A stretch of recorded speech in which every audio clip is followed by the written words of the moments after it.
თქვენ ალბათ ამ კვირაში ხელოვნურ ინტელექტს ესაუბრეთ, ისე რომ ვერც კი მიხვდით. შეიძლება მაშინ, როცა თქვენს ჯანმრთელობის დამზღვევთ, ან ბანკში დარეკეთ, ან ტესტის პასუხს გადაამოწმეთ. ეხლა წარმოიდგინეთ, რომ ეს ხდება მსოფლიოს ყველა საავადმყოფოში, ბანკში და თავდაცვის ორგანიზაციაში. ხელოვნური ინტელექტი არ არის რაღაც, რაც მომავალში მოვა. ის უკვე აქ არის და მთავარი კითხვა ასეთია: როცა ის შეცდომას უშვებს, ვინ არის პასუხისმგებელი? მე თელ-ავივში Gen AI-ის ოფისებში ვარ და მათ გონიათ, რომ პასუხი აქვთ. ChatGPT-ის გამოყენება იმეილის დასაწერად ერთი რამეა, მაგრამ ორგანიზაციები ხელოვნურ ინტელექტს იყენებენ სამედიცინო, ფინანსური და ოპერაციული გადაწყვეტილებების მისაღებად, სადაც შეცდომებს რეალური შედეგები აქვს. და ეს არის პრობლემა, რომლის გადაჭრასაც Gen AI ცდილობს. ბევრ ორგანიზაციას რაღაც განსხვავებული სჭირდება. ჯინი უზრუნველყოფს საფუძველს კრიტიკულად მნიშვნელოვანი ხელოვნური ინტელექტისთვის. კრიტიკულად მნიშვნელოვანი ხელოვნური ინტელექტი არის მაშინ, როდესაც სწორი ან არასწორი არჩევანის გაკეთებას შეიძლება ზიანი მოხვდეს.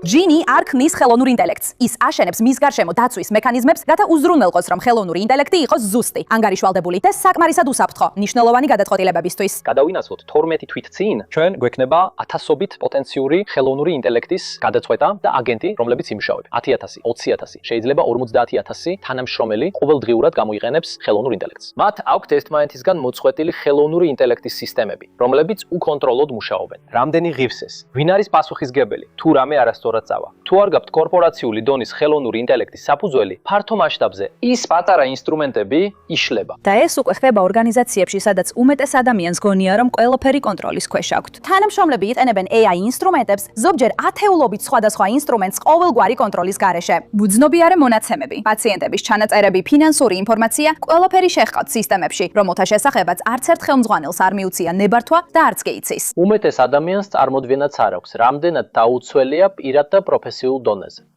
კომპანიებს ესმით რისკები, მაგრამ ტექნოლოგიების დანერგვის ტემპი აღემატება მათ შესაძლებლობებს, რომ სათანადოდ გააკონტროლონ ეს პროცესი. და ეს მხოლოდ ტექნოლოგიურ კომპანიებს არ ეხება. ეს არის თქვენი ჯანდაცვის მიმწოდებელი, თქვენი ბანკი და ორგანიზაციები, რომლებსაც ყველაზე სენსიტიურ ინფორმაციას ანდობთ. როგორ გამოიყურება ეს რეალურად? აი მაგალითად, ისრაელის მაკაბის ჯანდაცვის დაზღვევა. 2.6 მილიონი წევრით ის ყოველდღიურად 1000-ობით პაციენტის მოთხოვნას ამუშავებს.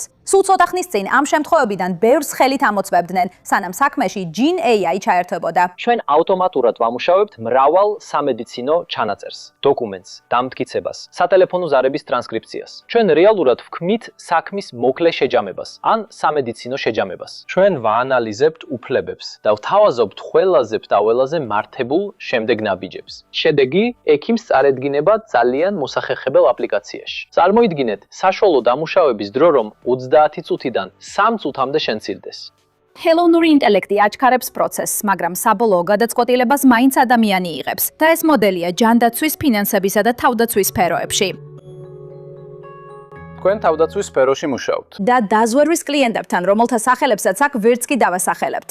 რას აკეთებს Gen ამ სამყაროში? წარმოიდგინეთ, რომ სადანგებო შემთხვევა ვითარდება. 1000-ობით სენსორი აწვდის მონაცემებს. ვიდეო ნაკადები, ადამიანებისგან მიღებული ანგარიშები, სატელეფონო ზარები, რუკები, დოკუმენტები, სურათები. Gen აერთიანებს ცალკეულ მონაცემებს.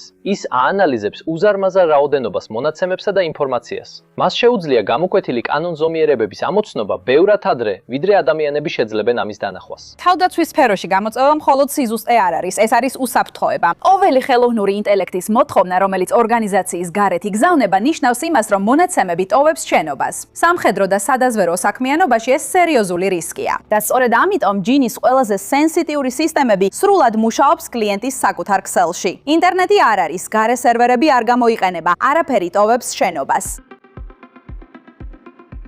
დღეს Gen-ს რამდენი თანამშრომელი ჰყავს? დიახ, ისრაელში ჩვენ გვყავს 130 ადამიანი და გლობალურად კიდევ 20. სინგაპურში, ლონდონში და ნიუ-იორკში. კიდევ ერთი გუნდიც ჰყავთ, რომელიც თავდაცვის მიმართულებაზე მუშაობს და ისრაელის მოსადიდან და ისრაელის თავდაცვის ძალებიდან არის დაკომპლექტებული. 2 წელიწადიც არ არის გასული და Gen-მა მოიზიდა 25 მილიონი დოლარი. გააფორმა კონტრაქტები ათეულობით მილიონზე და გააფართოვა საქმიანობა ისრაელს მიღმაც. მისი ტექნოლოგია უკვე გამოიყენება ქვეყნის უმსხვილეს კრიტიკულ ორგანიზაციებში. ახლა კი ეს მოდელი გლობალურ დონეზე გადაჰყავს. ჩვენ გვჯერა, რომ მისიისთვის სასიცოცხლოდ მნიშვნელოვანი ხელოვნური ინტელექტი დამოუკიდებელ კატეგორიად იქცევა, ზუსტად ისე, როგორც კიბერუსაფრთხოება. წარმოიდგინეთ ხელოვნური ინტელექტი, რომელიც დღეების განმავლობაში ავტონომიურად მუშაობს. აუცილებელია კონდეთ ეს დამცავი მექანიზმები და შესაბამისი ინფრასტრუქტურა, რათა ყველაფერი იყოს უსაფრთხო, დაცული და სანდო.